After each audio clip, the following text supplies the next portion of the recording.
மூன்றாம் வகுப்பு பயிலும் அன்பு மாணவ செல்வங்களே, உங்களின் தமிழ் பாட புத்தகத்தில் கொழுக்கட்டை ஏன் வேகல என்கிற பாடத்தலைப்பை தொடர்ந்து வீடியோக்களை வெளியிட உங்களின் ஆதரவு தேவைப்படுகிறது. சேனலை லைக் பண்ணுங்க, ஷேர் பண்ணுங்க, சப்ஸ்கிரைப் பண்ணுங்க. தற்பொழுது நாம் பார்க்க உள்ளோம்.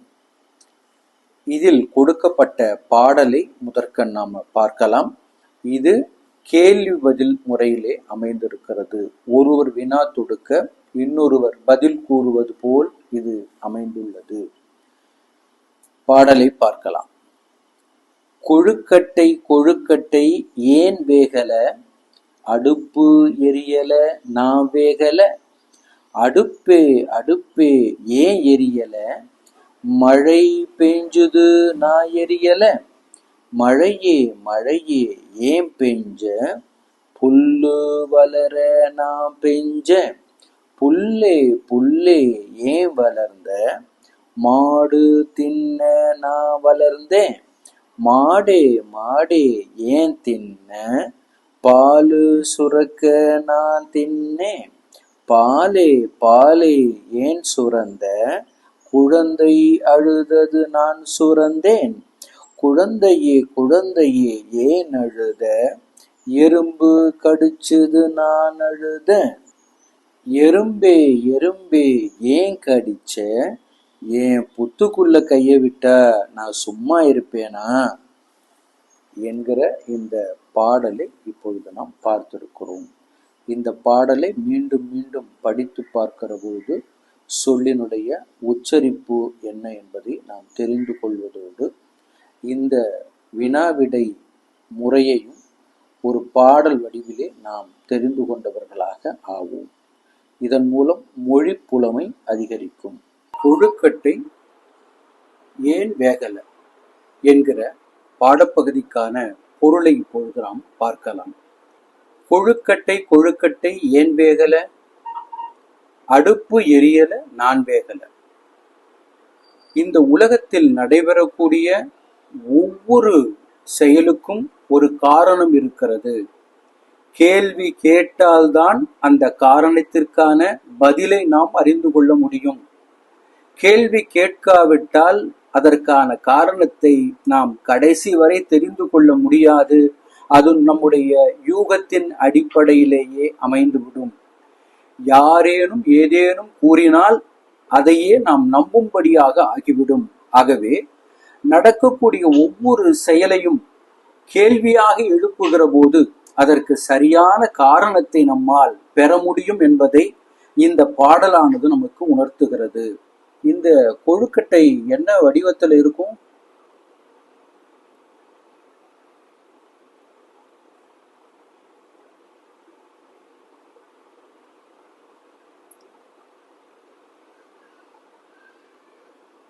இது மாதிரியான வடிவங்களிலே அது இருக்கும். இந்த கொழுக்கட்டையை மேல ஒரு மூடி போட்டு அவிப்பார்கள். அப்பொழுது இதை நம்ம பற்ற வைக்கணும். அதுக்கு என்ன இருக்கும் அப்படின்னு கேட்டா, ஒரு அடுப்பானது இருக்கும்.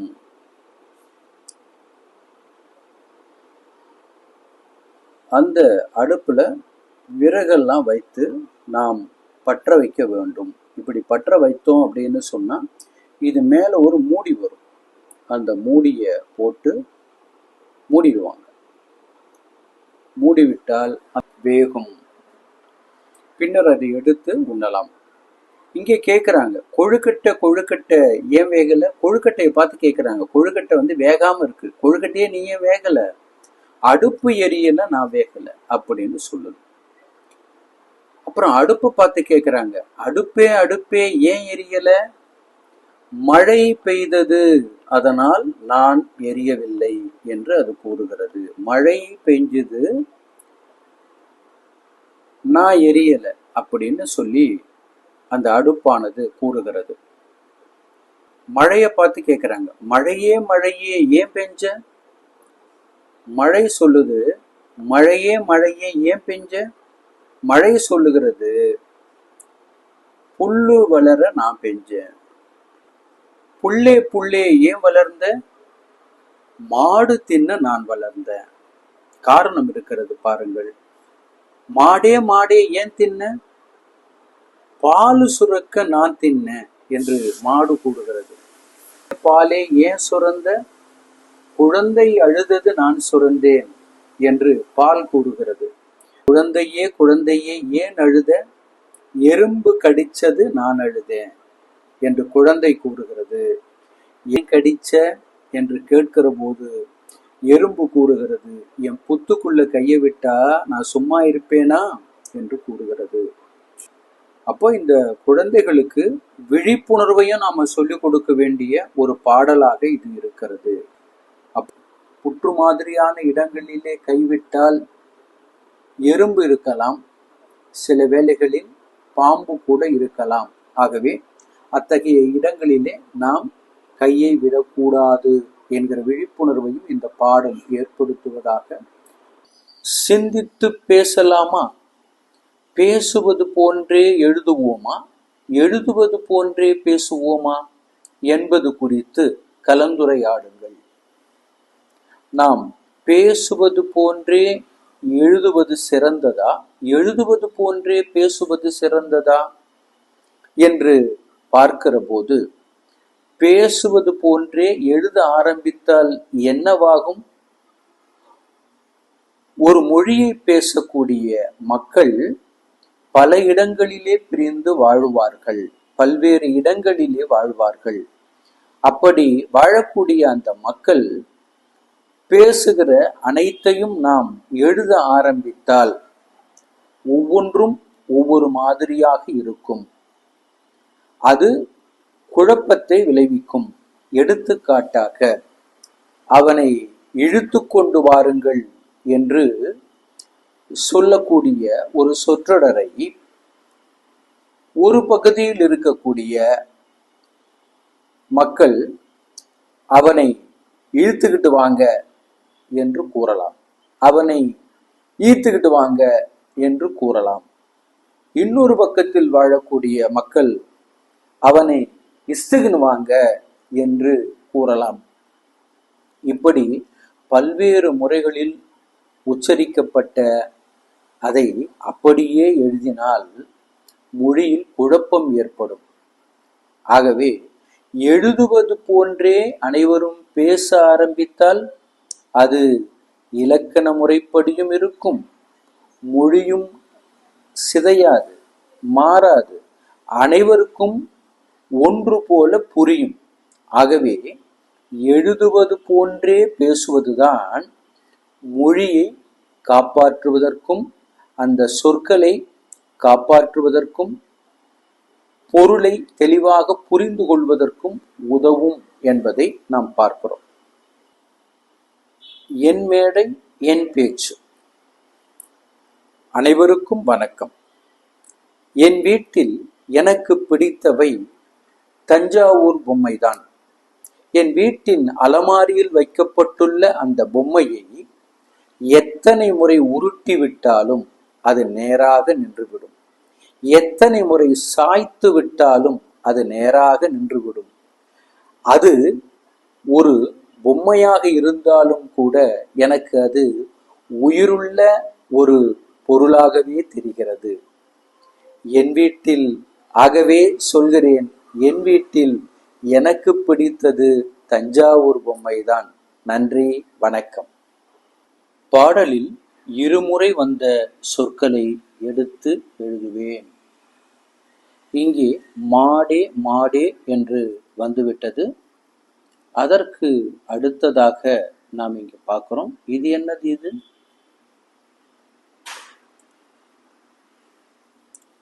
புல்லே புல்லே. இது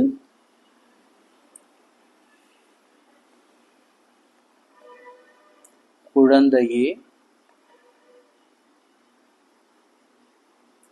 குழந்தையே. இது அடுப்பே அடுப்பே. இது எறும்பே எறும்பே. அடுத்து பொருத்துவேன் பகுதியை பார்க்கிறோம். மாடு தின்ன குழந்தை அழுதது, மாடு தின்ன பால் சுரந்தது, மாடு தின்ன புல் வளர்ந்தது. அதுதான் சரியானது. எறும்பு கடிக்க குழந்தை அழுதது, அதுதான் சரியானது. குழந்தை குடிக்க பால் சுரந்தது, அதுதான் சரியானது. இணைப்பேன் பகுதியை பார்க்கிறோம். மாதிரிக்காக அவர்கள் ஒன்றை இணைத்துள்ளார்கள். மரம் வளர்ந்தால் மழை பெய்யும், அதுபோல் புல் வளர்ந்தால் உணவு கிடைக்கும், வெளிச்சம் வரும், மாடு தின்னும். எது சரியானது? புல் வளர்ந்தால் மாடு தின்னும் என்பது சரியான விடை. உழவு செய்தால் என்ன கிடைக்கும்? உணவு கிடைக்கும், அது சரியான விடை. விளக்கு எரிந்தால் வெளிச்சம் வரும், அது சரியான விடை. பாடலை நிறைவு செய்வோம். பாப்பா பாப்பா என்ன வேண்டும்? பழம் வேண்டும். என்ன பழம்? வாழைப்பழம்.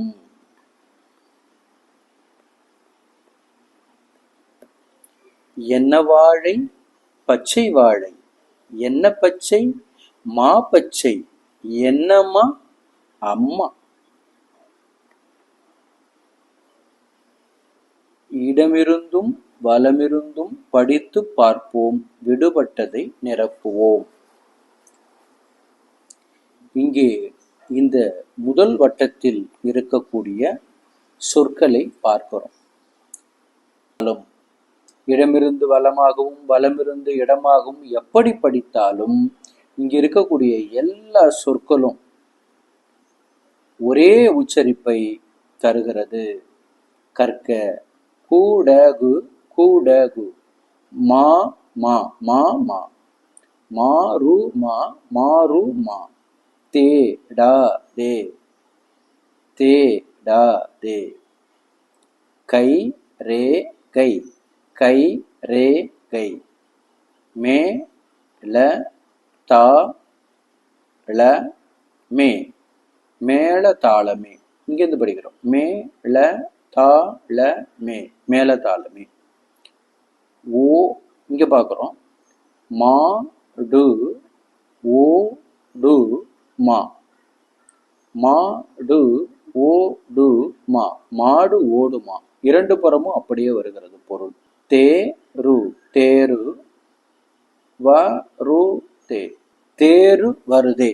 அதே மாதிரி இங்க தேரு தேரு, வருதே வருதே. அதே போல் இங்க என்ன வரும்? இங்க பார்க்கிற போது தா தா, என்னது இது? தாத்தா என்கிற ஒரு இத்தை போட்டாவே ரெண்டு புறம் இருந்து படித்தாலும் ஒரே பொருள் தரக்கூடிய சொல் வருகிறது. இங்க என்ன வரும்? பாப்பா. பேச்சு வழக்கு எழுத்து வழக்கு அறிவோம். பாம்பு புத்து, இது என்னது? பேச்சு வழக்கு. எழுத்து வழக்கு எப்படி எழுத வேண்டும்? பாம்பு புற்று என்று எழுத வேண்டும். பட்டம் பறக்குது, இது பேச்சு வழக்கு. பட்டம் பறக்கிறது, இது எழுத்து வழக்கு. தண்ணீர் குடிச்சான், தண்ணீர் குடித்தான். தண்ணீர் குடிச்சான், இது பேச்சு வழக்கு. தண்ணீர் குடித்தான், இது எழுத்து வழக்கு. பூனை ஓடிச்சு, பேச்சு வழக்கு. பூனை ஓடியது, எழுத்து வழக்கு. அப்பளம் உடைஞ்சது, இது பேச்சு வழக்கு.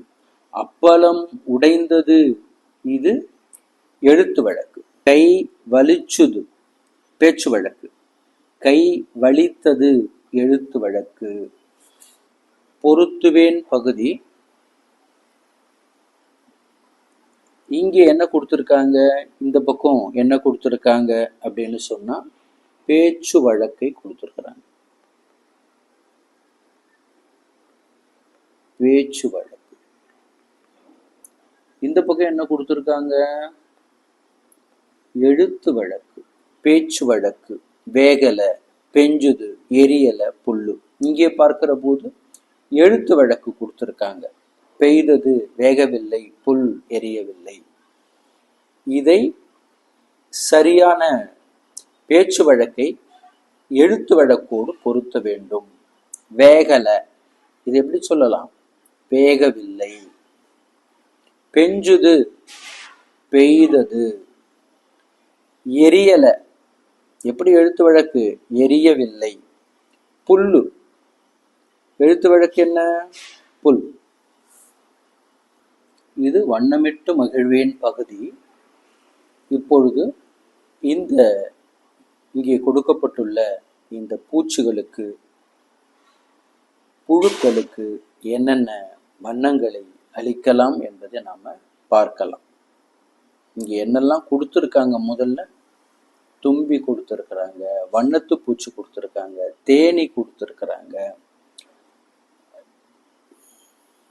அதோட ஒரு புழு கொடுத்துருக்குறாங்க, அப்புறம் சின்ன சின்ன வண்டுகள் கொடுத்திருக்கிறார்கள். இவைகளுக்கேற்ற வண்ணங்களை நாம தீட்டலாம். முதல்ல தும்பிக்கான வண்ணத்தை தீட்ட ஆரம்பிக்கலாம்.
சாதி மறுத்தால் வாழலாம்.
It's okay, fine.